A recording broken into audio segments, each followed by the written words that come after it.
This happened a few months ago. I'm 35 now, and I've been camping off and on for years. After a rough year, I thought reconnecting with nature would help me. So, I went to Pine Ridge National Park for a summer trip. I believed it would give me peace and maybe spark my creativity. The first night, I found a nice spot. I set up my tent in a secluded area. It felt quiet, maybe too quiet. I could hear the trees swaying above me. I thought nothing of it. But something felt off. Around midnight, I lay awake. I felt uneasy. The forest shifted around me. That's when I heard a child crying in the distance.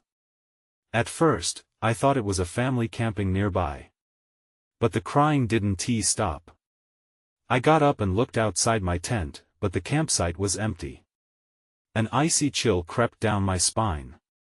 The cries echoed around me, and my heart started racing. The next night, I tried to ignore it. I sat by the campfire, roasting marshmallows. But just as I began to relax, the crying returned. It was closer this time. I felt like someone was watching me. I told myself it was just an animal. I didn't want to believe anything else. But deep down, I felt it wasn't right. The following evening, I decided to go for a walk. I needed to clear my head. My feet crunched on leaves as I walked through the brush. That's when I stumbled upon something that made my stomach twist. I found a pile of old, tattered toys hidden in the underbrush. There were worn dolls, a rusted truck, and a teddy bear missing one eye. They looked abandoned, waiting for someone who would never come for them. I noticed strange markings on the trees next to the toys. They were rough, almost tribal. My skin prickled as I wondered who made them. The whispers returned, like the trees were alive and wanted to tell me something. I felt watched again. I couldn't see who it was, but the feeling was heavy. That night, the cries stopped suddenly. The quiet was unsettling. I thought it might be nice, but it only made me more nervous. As I lay in my tent, an icy chill seeped into my bones. I tried to convince myself everything was fine. Then I heard a soft whisper, "Help me." I sat up straight. I was alone. I turned around in the dark. But then I heard a voice again, this time clearer, "Why are you here?" My heart raced harder. I looked around, but nobody was there. I felt something brush against my tent, and I gasped. Then everything went silent. I waited, staring into the dark. That's when it hit me. I had been camping next to something ancient, something that craved attention. Pine Ridge wasn't just a park, it was a graveyard of lost children. Their toys, their voice, all buried in the whispers of the trees. I didn't know what to do or if I could ever leave. I barely slept that night. The echoes of that voice played over and over in my mind. "Why are you here?" It felt accusatory, like I had intruded on something sacred. I kept checking my watch, desperate for morning to break the shadowed silence surrounding me. When dawn finally came, it felt alien, like the sun was reluctant to rise over the trees. I stumbled out of my tent, squinting at the harsh light. The forest looked just like it did the day before, but the weight of my experience lingered thick in the air. I knew I needed to leave. But something compelled me to stay, to uncover more. I couldn't shake the feeling that I was meant to be there. Believing I could confront my fears, I decided to revisit the pile of toys. I needed to understand what was happening. As I walked back through the underbrush, the morning sounds of the forest surrounded me, birds chirping, the gentle rustle of leaves. But it felt wrong, almost mocking. When I reached the spot, my heart dropped. The toys were gone. Not a single one remained. I stood there, bewildered, scanning the area. Maybe I imagined them? But the ground where they had rested was still disturbed, like something had been buried there. Underneath some dried leaves, I found a small piece of paper. I bent down to pick it up and felt a rush of cold air sweep past me. Unfolding the paper, I realized it was a drawing. A crayon sketch of a simple house, with trees surrounding it. At the bottom, large letters said, "Help US." My breath hitched in my throat. It made my skin crawl. Who had drawn this? What were they trying to convey? Before I could contemplate it further, I heard a branch snap behind me. I turned, my heart racing. There was no one there, just the trees swaying as if in a burst of laughter. I backed away, feeling panic clawing at me. I needed to leave and fast. As I turned to make my way back, I spotted something in the distance, faintly glowing against the bark of a massive tree. It looked like another marking, but it shimmered, almost like it was alive. Hesitating, I walked closer. The closer I got, the clearer it became. It was a series of symbols, a language I didn't know, but it filled me with dread. Suddenly, the whisper came back. "Help me." It felt closer this time, almost as if it had risen from the tree itself. My stomach dropped. I wanted to bolt, but my feet felt like they were rooted to the ground. "Why are you here?"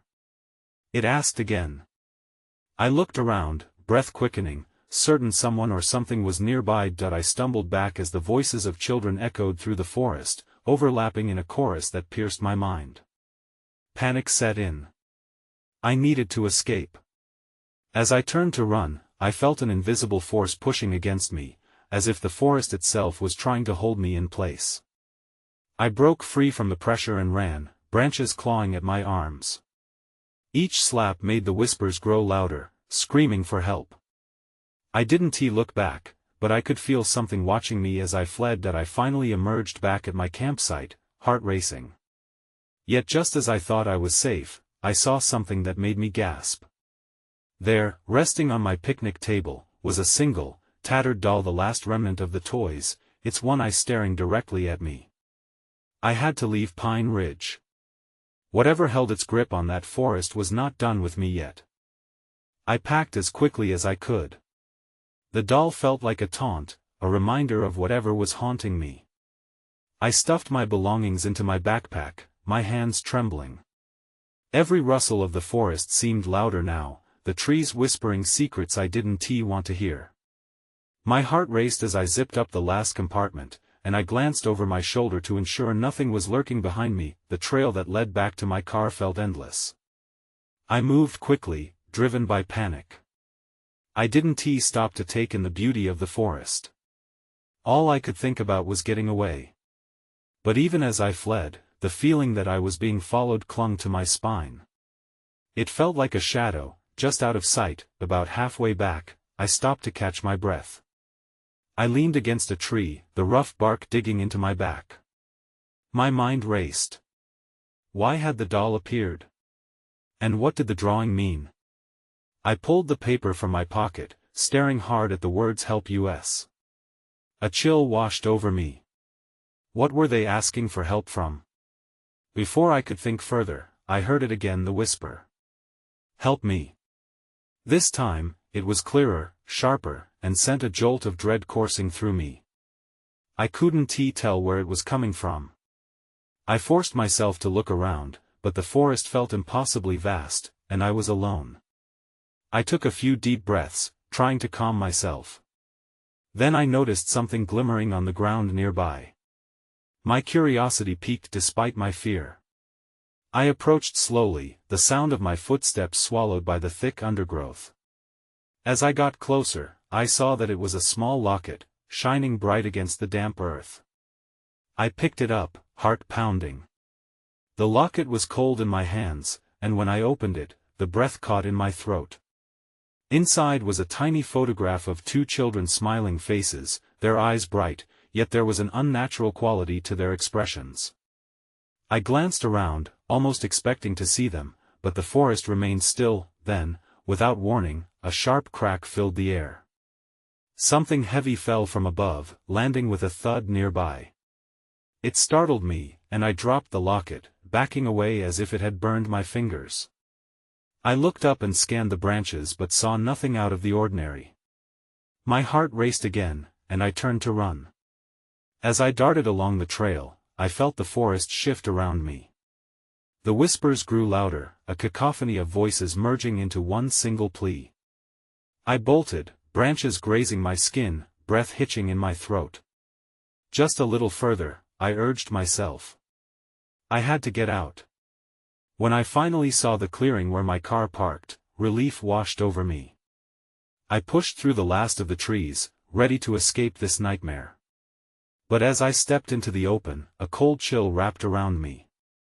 My car, it was on the opposite side of the clearing. I froze. It wasn't just the position of my car that alarmed me. Standing by it was a figure, a child, details lost in the shadows. I strained my eyes, adrenaline pumping through me. It looked like the girl from the locket. My breath quickened. Before I could move, the girl turned, her gaze locking onto mine. "Help us," she whispered, and the forest erupted into chaos around me. My heart stopped. The girl's voice, soft yet demanding, echoed in my mind. Help us. Was she real? Or was she a figment of my terror? The whispers grew louder around me, making it hard to think.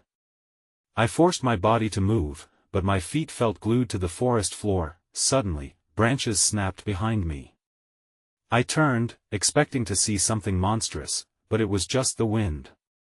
Or so I thought. I glanced back to the girl, but she was gone. Panic surged. How could she just vanish? I shook my head, trying to clear the fog of fear. I needed to leave. I sprinted toward my car, each step heavy with dread.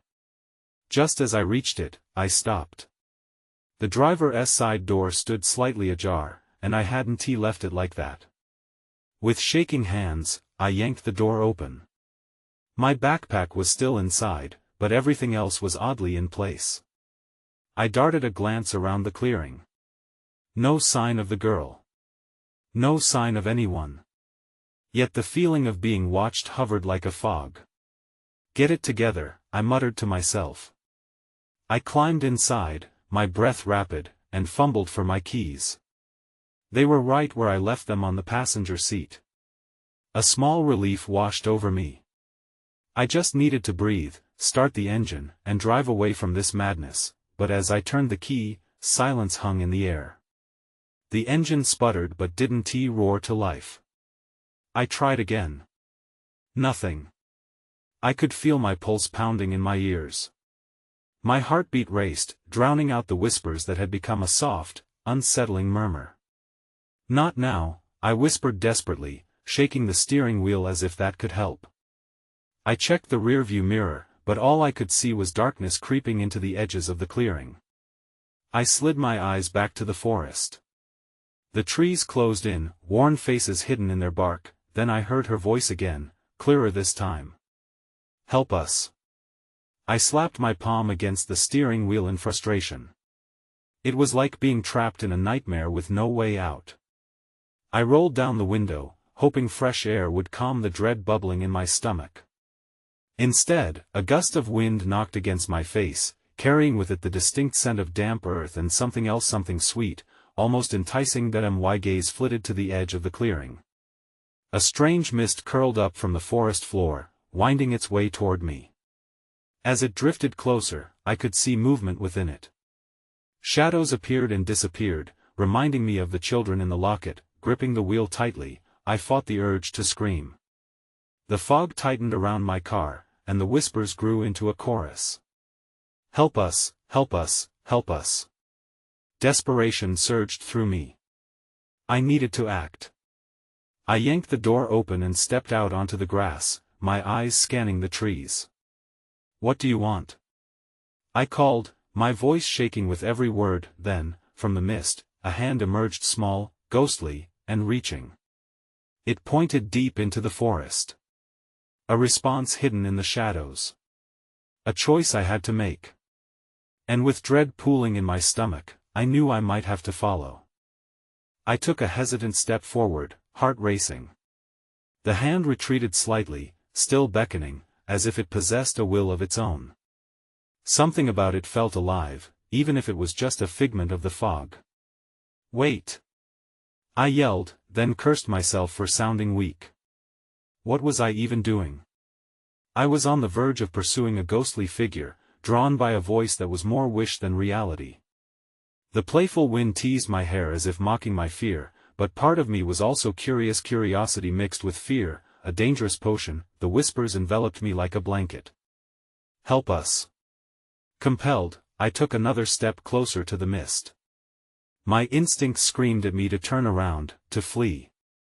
My car, my sanctuary, felt like an eternity away. What is happening? I choked out, glancing down at the ground as if seeking answers among the leaves. The soil was damp, squelching underfoot. As I moved deeper into the mist, the fog thickened, closing around me.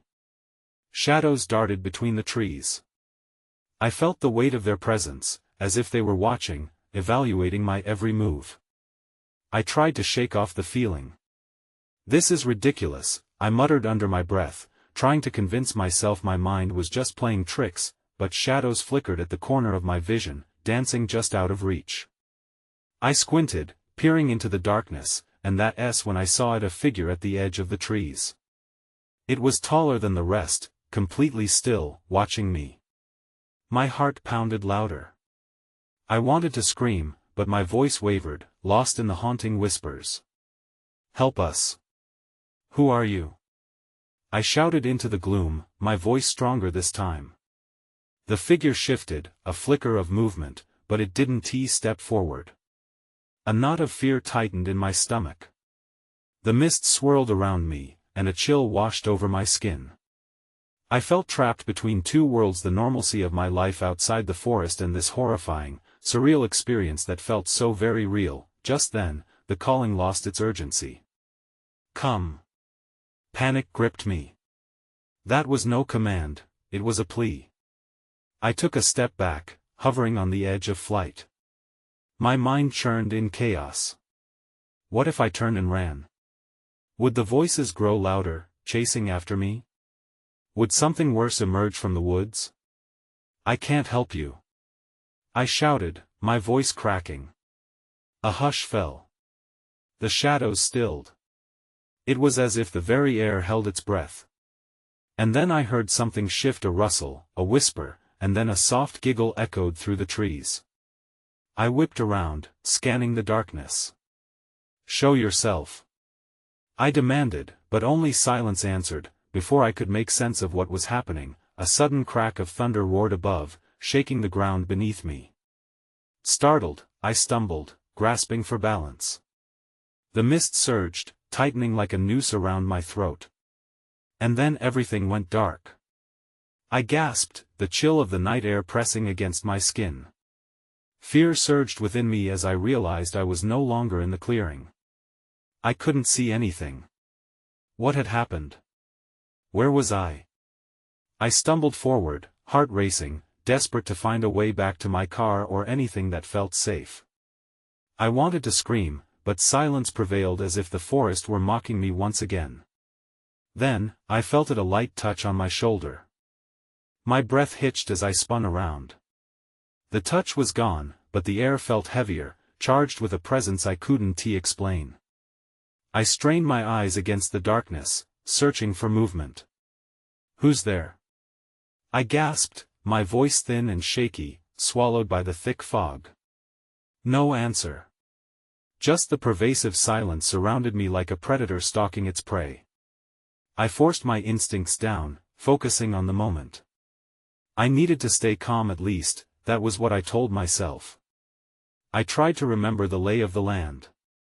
I had parked nearby, hadn't I? The trees should create a path leading back, but as I took a cautious step forward, the ground beneath me shifted. The squelching mud felt foreign, almost alive. I froze. Is this some sort of trick? I murmured, half to myself and half to whoever or whatever might be watching. The last remnants of my courage began to slip away. I pulled my phone from my pocket, desperate for light. The screen flickered to life, but the battery icon flashed red, a cruel reminder of my earlier disregard for it. I brushed my thumb across the screen, swiping to activate the flashlight. The weak beam cut a small hole in the darkness, illuminating nothing but trees and mist. I felt exposed beneath the gaze of unseen eyes, then, I heard it again, the soft giggle. It danced through the fog like a ripple in water. My heart raced as I swung the light toward the source. "Stop it. Show yourself," I shouted, words clinging to my throat like shards of glass. The laughter stopped abruptly. A sharp intake of breath echoed into the night, and my stomach dropped. It was as if the forest had collectively inhaled. From the shadows, I noticed a flicker of movement. A small figure darted just out of the beam of light. It was quick, too quick to be seen properly, more like a shadow than a person. "Please," I called out, desperation creeping into my voice. "I can't help unless you tell me what you want." But the darkness swallowed my words, and I felt a crushing solitude. Then, from somewhere within the trees, a whisper came. "We need you." The words wrapped around me, sending chills crawling down my spine. It felt like a command, yet tinged with a sense of pleading. I took an involuntary step back. "Who are you? What do you want?" I shouted, frustration sparking anger. I had to regain control. Instead, I felt the weight of their presence pressing down on me, a reminder that I was intruding into their world. Heavy footsteps sounded behind me, slow and deliberate. I swung the flashlight around, but all I illuminated was the dense fog. Swallowing hard, I turned, prepared to confront whatever lurked there. When I saw it. Just beyond the trees loomed a dilapidated structure, a cabin I had never noticed before. Its door hung ajar as if inviting me in, but something told me I shouldn't go near. A sense of dread knotted in my stomach. I could sense that whatever resided inside was part of this darkness, a reason for the whispers and laughter. The weight of the moment crashed over me. I was at a crossroads. Behind me lay the suffocating mist, and before me was the unknown, a cabin that felt like a trap. I took in a deep breath, steeling myself for what was to come, but then, a voice, even softer than before, said, "Help us," and suddenly, the ghostly hand was back, reaching through the fog toward me. My heart raced at the sight of the hand, reaching out from the fog like a plea for salvation. It floated just above the ground, translucent and shimmering in the weak light of my phone. I could feel a pull toward it, an urge to reach out and grasp it, but my instinct screamed against it. "Wait!" I shouted, stepping back, my voice trembling. "What do you want from me?" The hand paused, as if processing my question, hovering indecisively. The atmosphere thickened, and the trees around me rustled as if agitated.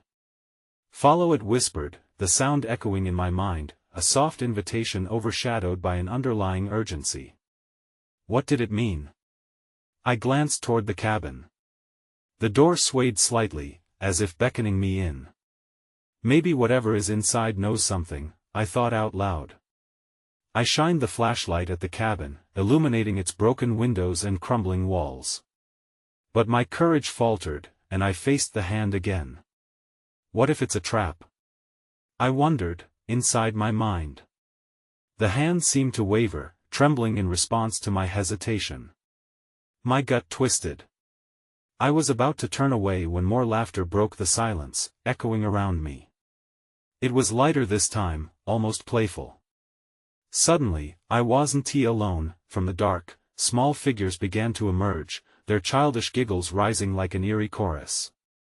They wore tattered clothing and seemed to flit through the fog, ethereal shadows under the moonlight. My heart pounded. These weren't just visions, they were real. "Help us!" They cried in unison, their voices high and haunting. Their eyes, wide and glimmering, held desperation. Each one looked at me with a mix of pleading and mischief. "Why? Why do you need me?" I shouted back, searching their faces for a hint of honesty. "Only you can see us," a boy with wild hair exclaimed, stepping closer. "Help us escape." "Escape from what?" I fought the urge to leave. Something about this felt like a nightmare, yet I couldn't turn away. These children know, spirits needed something, and I could feel that they were trapped in a cycle of fear. "You don't belong here." The girl next to the boy exclaimed, her voice sharper than the others, filled with urgency. "You'll be stuck like us if you don't help." The fog thickened, swarming around me, and I stumbled back.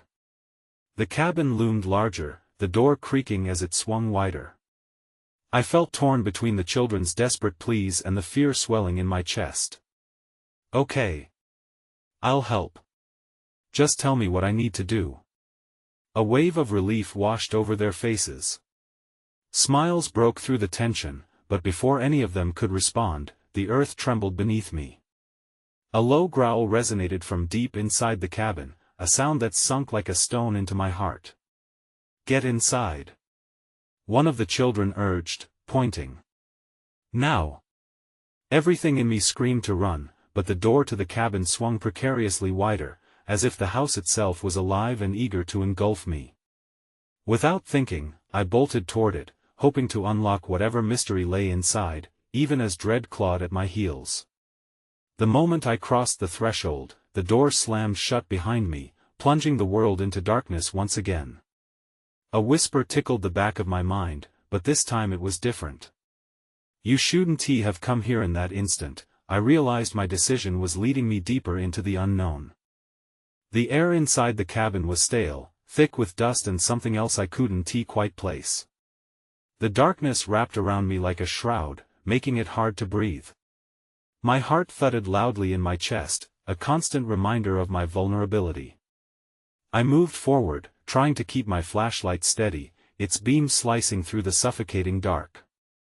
"Hello?" I called out, my voice echoing off the walls. There was no response, just the sound of the wind rattling the old wooden beams above me. A chill ran down my spine. I couldn't shake the feeling that I was being watched. Then my light caught something. I turned to the side, illuminating a dusty mirror hanging lopsided on the wall. My reflection stared back at me, eyes wide and fearful. But something moved behind me, a shadow darting past. I spun around, holding my breath. No one was there. Panic clawed at my throat. Maybe this was all a mistake. I should have run when I had the chance. My mind raced as I considered my options. But the kids outside needed me. I couldn't turn back now. A faint whisper brushed against my ear, a soft voice calling my name. "Help us!" It seemed to float through the air, mingling with the fog that still clung to the ground outside. I turned, feeling drawn to it, but the room felt different, thicker, heavier. I stumbled back, my foot catching on something old and wooden. I looked down, barely making out the shape of a box, half buried in the dust. Curiosity bubbled up despite my fear. I knelt down, brushing the layers of dirt away. The box was locked with an ornate clasp, intricate and beautiful, not the sort of thing that belonged in a forsaken cabin. The whispering grew louder, echoing off the walls. "Open it!" they cried. The urgency in their voices sent a tremor through me. I felt their desperation, a sudden connection that bound us, though I didn't understand the source of their suffering. I rifled through my pockets and found a small penknife. With shaking hands, I worked on the clasp, feeling the pressure of something unseen surrounding me. Just as it clicked open, the shadows in the room shuddered and warped, becoming darker and more alive. In a haze, I lifted the lid, expecting treasure or another whispering spirit. Instead, inside lay a tangle of faded photographs, tangled strands of hair, and a small, rusted key. My heart raced. Who did these pictures belong to? Why was the hair here? Then I heard it. A low growl that sent icy fingers crawling up my spine. It wasn't coming from the cabin. It was coming from behind me. I turned slowly, dread clenching my stomach tightly. There it was, the silhouette of something massive, towering in the dark, its eyes glinting with malice. "You shouldn't have come here," it said, mirroring the whisper I'd heard earlier. Panic surged through me. I was trapped. How had I gotten into this mess? I needed to think, to act. But just as I was about to move, the ground shook again, reverberating with a sinister energy. In that moment, I understood. The box was the key, and the spirits were reaching out for a reason. But before I could grasp what to do next, the thing lunged, and darkness swallowed me whole. When I opened my eyes, I was no longer in the cabin. The damp earth pressed against my back, and the sweet scent of pine needles surrounded me. I bolted upright, disoriented.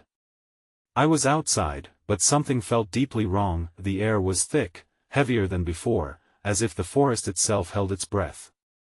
Glancing around, I saw that the moon was high above, casting an eerie light on the trees. The whispers had faded, replaced by the sounds of rustling leaves and distant snapping branches.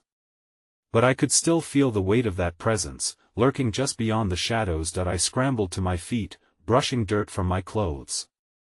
My heart raced as I glanced back toward the cabin, its darkened silhouette looming in the distance. I had to find the kids. They were waiting for me, and I couldn't let them down. Taking a deep breath, I headed toward the path I'd taken earlier. The rusted key in my pocket felt heavy against my leg. I pulled it out, inspecting it. It was tarnished but somehow familiar. My eyes flickered to the cabin. I felt like it was calling me back, but I forced myself to look away. As I carefully navigated through the underbrush, the sounds of the forest grew louder. Birds screeched, and small creatures scurried away from my footsteps. It was as if nature itself was aware of my presence, unsettling and vibrant. Suddenly, an anguished scream cut through the night. My heart dropped. It didn't sound like a wild animal, it sounded human. Help! The call pierced through the trees, close, too close. I broke into a run toward the sound, adrenaline surging through my veins. The trees parted slightly, revealing a clearing. I stopped dead in my tracks. 4 figures stood in the center, their backs to me, huddled close together. Their heads were down, and they seemed to be whispering among themselves. My breath caught in my throat. Were those the kids? I hesitated, unsure of what to do. Should I call out to them? The air felt electric, charged with anticipation and fear. I moved forward slowly, trying to make sense of the scene in front of me, but as I stepped closer, the figures turned suddenly. Their faces were pale, too pale, and their eyes held a glazed look. I recoiled. They didn't look right. Something was off, like they were shadows of the children I had set out to find. Help us! One of them wailed, reaching out with a trembling hand. But as soon as I took a step closer, the air shifted. The wind howled, and the figures started to shimmer, fading like smoke. Wait! I shouted, panic bubbling up inside me. Then everything went still. I was alone in the clearing, the wind carrying only silence. I clutched the rusted key, my heart pounding in my chest. The whispers had returned, swirling in my ears, urging me to listen. Find the truth, they murmured. I sank to my knees, despair washing over me. What was happening? Why were they gone? As I sat there, I realized the key wasn't just a piece of rusty metal. It was important. The box back in the cabin. It held answers, but what kind of answers? I stood, newly determined. I had to go back. But as I turned, ready to race toward the cabin, a chilling growl rumbled from the darkness behind me. The hunter was near, and it was time to find out just how far I was willing to go. I ran. The thud of my heart echoed in my ears, drowning out the whispers that clawed at my mind. Each step felt heavy, as if the ground itself was trying to pull me back, a tangible resistance against my escape. I barely glanced over my shoulder, but I could feel the presence lurking just out of reach, waiting, watching. I burst into the clearing where the cabin stood, my breath hitching as I recalled the haunted faces I had just seen. Adrenaline surged through me, urging me toward the door that now seemed like both a sanctuary and a trap. Was it the key I held that would unlock the truth? Was that still my path to salvation? I neared the cabin, glancing over the landscape that had transformed from familiar to foreboding. The door creaked open as if anticipating my return. I stepped inside, the air shifting with my entrance. The shadows swirled and thickened, but this time, I was prepared. I gripped the rusted key tightly, its cold metal grounding me, reminding me of my mission. Help us, the whispers surrounded me, but now they felt more like echoes of my resolve rather than mere pleas. I focused on the box, still untouched in the corner, its lid asking to be opened, waiting for the key I now understood held more significance than mere metal. With trembling fingers, I placed the key on the clasp. A jolt of energy coursed through my veins as it clicked open. The lid lifted. Inside, I found the photographs and strands of hair. They stared back at me, stories wrapped in time, each one asking to be remembered, to not be forgotten. The urgency of their voices pressed against my mind, the reality of their suffering tangible in the air, but a growl rumbled from beyond the walls, deeper and more menacing than before, an insistent warning that time was running out. I had to act. I rummaged through the photographs, searching for clues. Each image felt like a memory, a nostalgia that was both foreign and achingly familiar. I paused, heart racing at the sight of a photo I couldn't shake. In it stood a girl, the spitting image of the one I'd seen in the clearing. Her eyes begged for recognition, a promise that her story wouldn't end here, buried under years of isolation. I had to tell her story, I had to free her spirit. Panic gripped me once more as the growl intensified, shaking the very foundation of the cabin. I could no longer ignore the looming threat. Rising to my feet, I felt a pang of fear wash over me, but I also felt resolve. I was not powerless. I had come this far, I had the means to bring them closure. Just show me what to do. I shouted into the darkness. The air felt charged, and for a moment, the cabin stilled, as if in response. I gathered the photos and strands, my hands moving faster than my thought. Help me help you, I whispered, straining against the oppressive force surrounding me, focusing all my intent as I began to piece the puzzle together. The whispers swelled into a crescendo, wrapping around me like a shroud, but I felt lighter amidst the chaos. As I folded the photographs carefully and tucked them into my pockets, the door behind me slammed, and the ground shook. I turned and rushed forward, half expecting the malevolent figure to emerge. Instead, I was met with flickering shadows that seemed to dance along with the sound of joyful laughter, rising higher as I stepped closer to the exit, but just as the light of the outside world beckoned, a sharp pain sliced through me. A sudden force knocked me off my feet, pinning me to the ground. I felt an overwhelming weight of dread as a voice boomed, "You shouldn't have come here." I gasped for breath, vision blurring as a shadow loomed above me, monstrous and terrifying. Just as despair began to take root, a soft chorus joined the growl, rising above my terror. The children's voices came through, stronger than the darkness. "Help us! Help us!" They filled me with determination. In that moment, I remembered the rusted key. I held it tightly, almost instinctively, and pushed forward against the weight pressing down on me. "I will help you," I yelled into the shadows, my voice ringing defiantly, and in a flash, the air shifted. The pressure dissipated, and I was released, feeling lighter, freer. I sprang to my feet, propelled by an energy I had not felt before. The whispers around me grew quieter, not in defeat but rather in a final plea that filled my heart with warmth. I dove out of the cabin and into the clearing, into the mist that still lingered. I felt light, utter disbelief flooding my being. Just when I thought I was lost, the children appeared before me, their faces less shadowed now, their eyes clear, shining with gratitude. "You did it," the girl said, her voice ethereal yet full of life. "You helped us." But even then, I could see the forest still trembled around us, still holding its secrets. The shadows danced, and I could still feel the remnants of the darkness lurking, almost waiting for me to look back, to question what I experienced.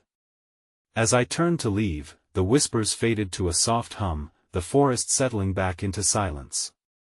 I moved through the trees, my heart still racing, but my spirit felt lighter. I never went back to Pine Ridge. The haunting voices occasionally echo back in my mind, as do the faces of those children, who are forever etched in my memory. They changed something in me, something I can't fully articulate. It's a reminder that there are stories buried deep in forgotten places, waiting to be heard, and sometimes, I wonder, as I gaze at the trees from a distance, if those whispers will ever truly fade away.